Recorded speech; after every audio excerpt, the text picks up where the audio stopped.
thought if I solved all these mysteries, I would find some kind of peace. But instead, I've just made everything worse.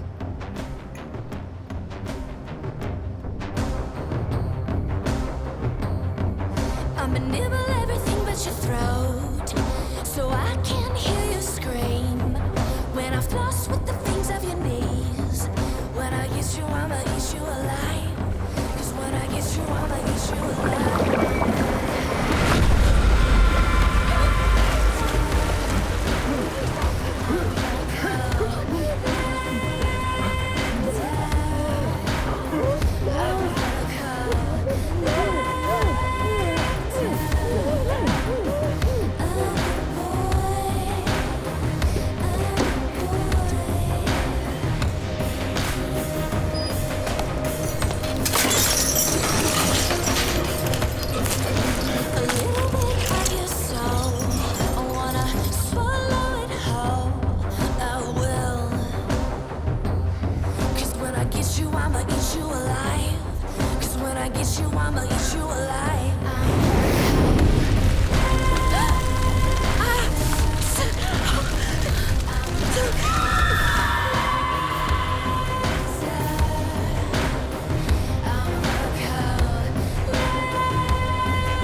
To New York Comic-Con. We are so happy to have you and the Drew crew here for a lightning round of questions. Dear Bess, what shoes should I wear if I want to look super stylish, but also need to run very quickly from a vengeful spirit intent on murdering me and everyone I love? Okay, well, practicality is never super stylish, but I would say go for a pastel sneaker, maybe a Velcro lace combo, and a glitter panel. Dear George, why does your sister Charlie wear that little purple stuffed animal headband all the time? She has a very big obsession with Korean pop bands, and she is constantly wrapped up in that. That pretty much directs her whole life, and so that headband is kind of like her totem, so she's always wearing that. It's kind of annoying, but cute. Okay, dear Nancy, what is the best strategy for beating my cousins at the Settlers of Catan board game? Great question. I would say it's a 3-part answer. Alliances, tactful bargaining to obtain resources, and always go for the longest road. Because why wouldn't you? Dear Ryan, what movie do you always watch if it comes on TV and why? It'd have to be Wolf of Wall Street. I know a lot of those guys from growing up. A lot of those are the same guys I went to boarding school with, and so it's fun. It's fun to watch this make-believe world that is so real to Ryan. Actually, I have a question for Ace. Ace, if you were planning a perfect date, what would that night look like? Oh, I know that night very well. It starts with Florence. It ends with a picnic basket, and I even have a blanket that matches the seats. Dear George, on a scale of 1 to 10, do you recommend running a business with your significant other? 1 being no, don't do it. 10 being yes, if you're working with your loved one, then it's not work. Follow-up question, what is one management decision or menu item or restaurant design that you agreed to in order to keep the peace with your co-boss, even though you knew in your heart it was a big mistake? First of all, Ace, who gave you the right to ask so many damn questions to your boss specifically? Second of all, okay, 1 through 10, I would say it's a 7.8, and I think it leans more towards a 10. Okay, Ned, calm down. Nick, calm down. Because sometimes things can get a bit distracting, and I think sometimes our personalities clash, and I want things my way, and sometimes he wants things his way, and his way isn't always the right way. So, and he doesn't always think that my way is the right way, even though it kind of is the right way, because I was here first. And I mean, I don't know. It's a joint decision, so we share things around here. I've learned a lot about sharing. And what was the second question, Ace? My follow-up question would be, what is one management decision or menu item or restaurant design that you agreed to in order to keep the peace with your co-boss, even though you knew in your heart it was a big mistake? He really wanted to put this crappy lobster bisque on the menu. And he was really bargaining for it. And, you know, it was something that we didn't speak over for a week. It was really tough, but we finally came to a conclusion, and I let him put the lobster bisque on the menu. I remember that bisque. Yeah, you know, you were standing right by me, and I appreciate that, Ace. You're a good employee, good friend. Thank you. Oh, Nick. Dear Nick. Oh, dear George. Sweet Nick. I love you so much. What is your favorite childhood memory? Tell us. Favorite childhood memory. I got to say, it's a bit of a cheat, but my mom's cooking. My mom's cooking is on point. And my favorite childhood memory is probably sitting around the family table, eating my mom's cooking with like family and friends, and so many good meals. So that has to be my favorite childhood memory, I got to say.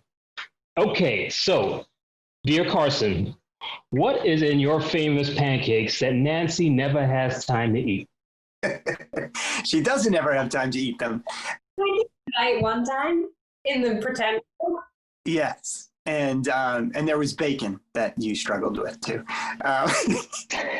So I wish I could say that it was, you're talking, Nick, about how good a cook your mom is, that there was some extravagant thing like, banana walnut creme brulee pancakes. Mm-hmm. The truth is they're pretty down Main Street buttermilk pancakes, but there is a secret ingredient that I've never shared with anyone, not even Nancy, that this is a recipe that's been in the Drew family for generations. And so my great-great-grandmother created the recipe, and there's a secret ingredient that's been passed down.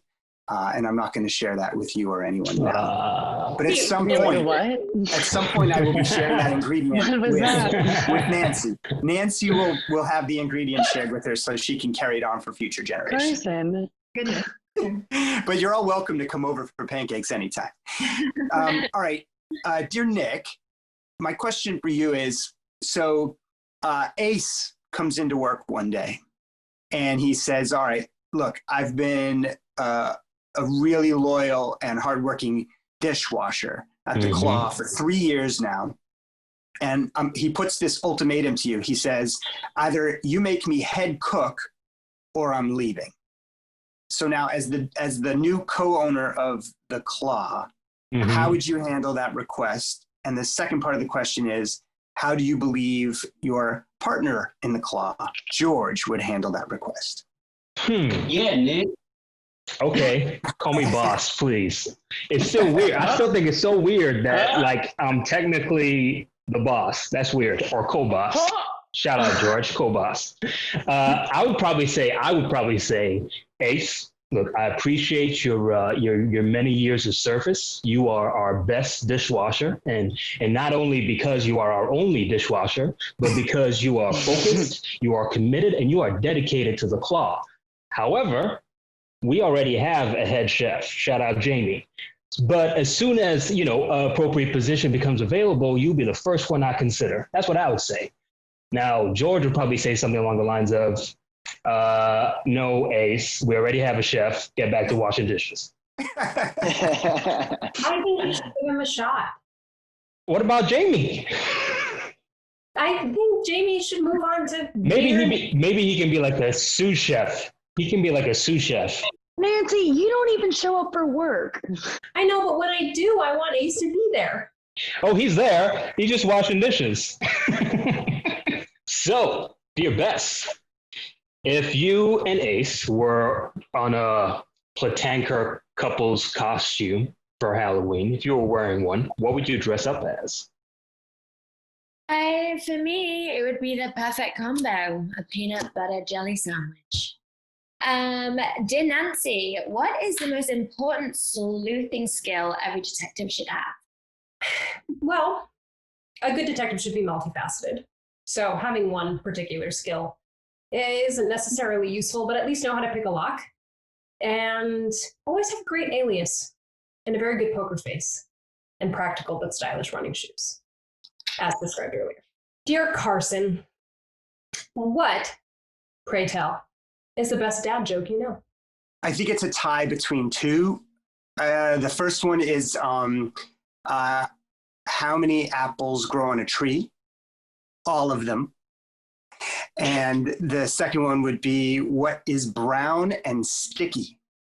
A stick. Okay. Dear Ace, you named your car Florence, which I love.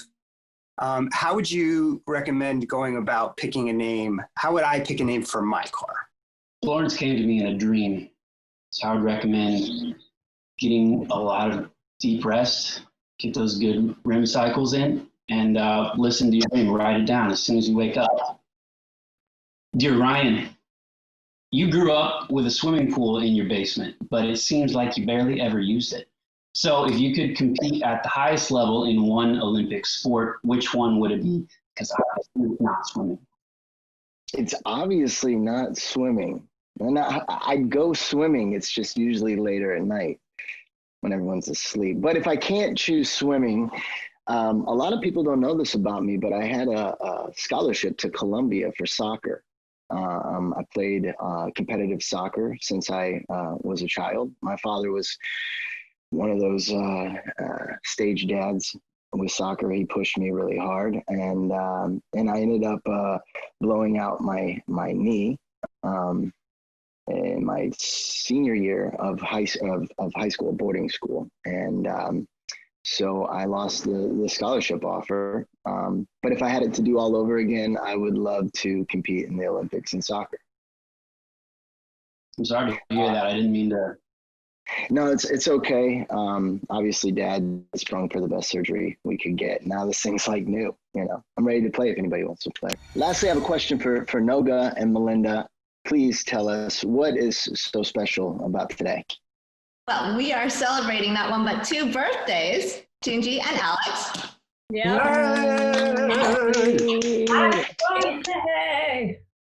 Thanks, guys. So next question is for Noga. Will there be new characters in season 2? There will be new characters in season 2. There are a couple characters that we know from the Nancy Drew universe, from the books. We can't wait for you to meet them. There will also be some new characters who are only going to exist in the world of this show. And we can't wait for you to meet them. They're super great. Okay, so this is a question I want to ask to the cast. What is your favorite moment of Nancy Drew thus far? I think the big parent reveal is probably my favorite moment. I hoped that I would never find out that Lucy was my mother. That's pretty up there. I would say the first time we see the Aglica is pretty cool. I had a fun time at the masquerade party. That was just an amazing set. It seemed so real. It was a dingy old hospital that we converted into this whole masquerade party with tons of different rooms, and the extras came so like in character. They were all dressed up really cool, and it felt trippy. On top of that, finding out I had a daughter as well, that's pretty cool. Yeah, that was okay. Yeah. I mean, were there other favorite moments like during the filming behind the scenes, including bloopers? Like, what were your favorite bloopers of each other, if we were to see those? Can I tell a blooper? I'm going to tell a blooper. That's what I'm going to do. I really like the whisper box and the wood scenes because I feel like it's really vague because we did that quite often. The whisper box we only did once, but the woods, I feel like we were in those situations quite often. They were always like really late at night and something like crazy would happen. And I just remember having the most fun with you guys when we were like Looney Tunes out in the woods at 3 a.m. It's raining. We're missing cues, but it's okay. I really loved the parent reveal was obviously as special as anything that I feel like I've been a part of on the show so far, but I really loved the alternate universe episode. None of this is real. I feel like that episode sometimes on a show can just be kind of a gimmick.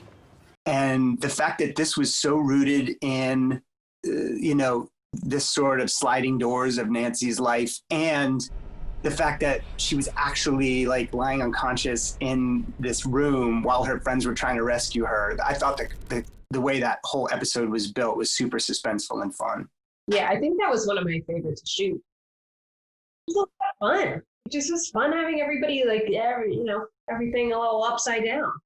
And stuff in the actual whisper box was really fun. I like doing all falling at the house.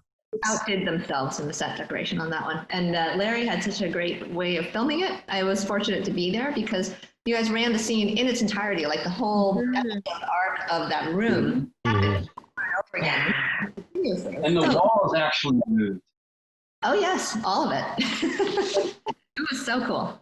Yeah, but what's cool is you would think that they would have been really chaotic too with all the moving parts, but it went so smoothly. I feel like that's why it was such an enjoyable day. One of my favorite moments was actually quite early on. It was Carson in his office. I don't know if you remember the shot. It was Ryan and Carson in Carson's office with dead Lucy. I thought it was their anxiety meds, to be honest with you. What the hell? That was terrifying. That was a great shot. That really kind of set the tone. It made me realize what kind of show I'm in. That these guys are going for the scares legit. The scares are proper. A lot of people don't know this, but Dead Lucy will come into work, the actress that plays her, and she gets ready way before everybody else. It takes a long time. She stays in character all day. I don't think I've really ever seen her not in character.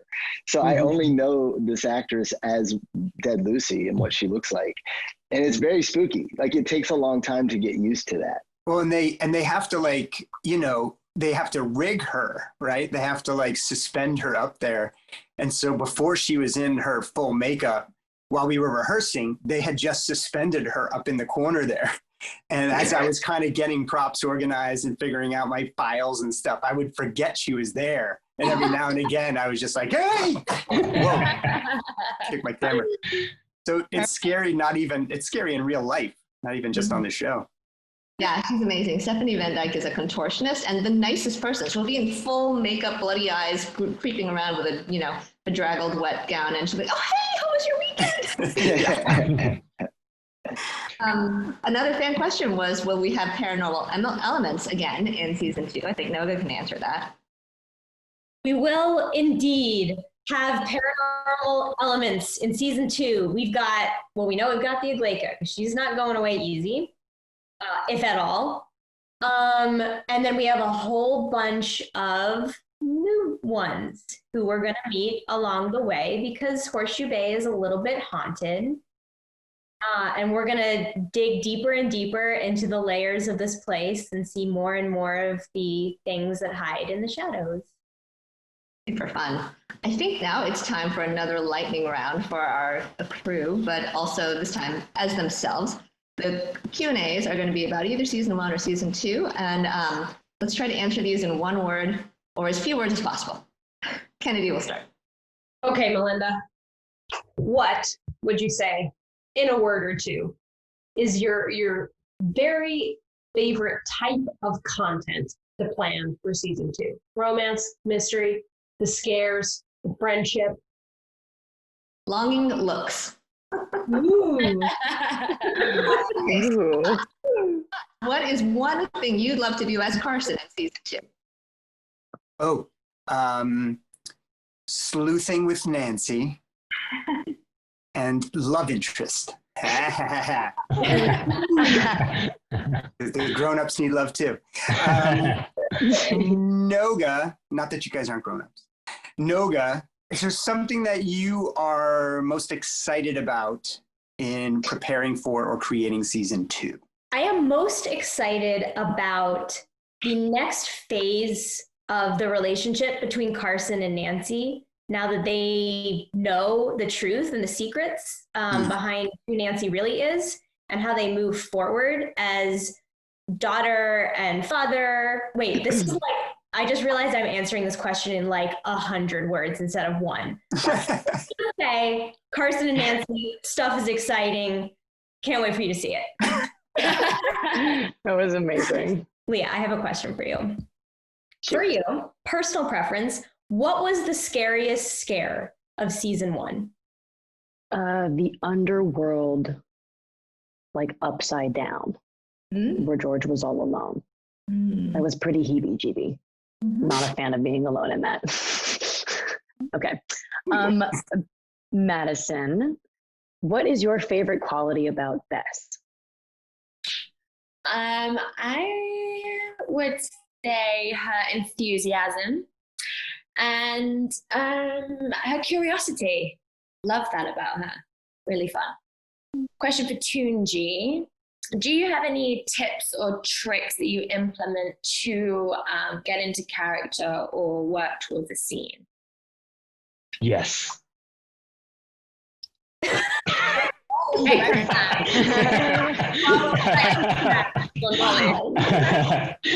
Yes, I do. And actually, I stay in Nick's accent on set all day. That's probably the biggest one.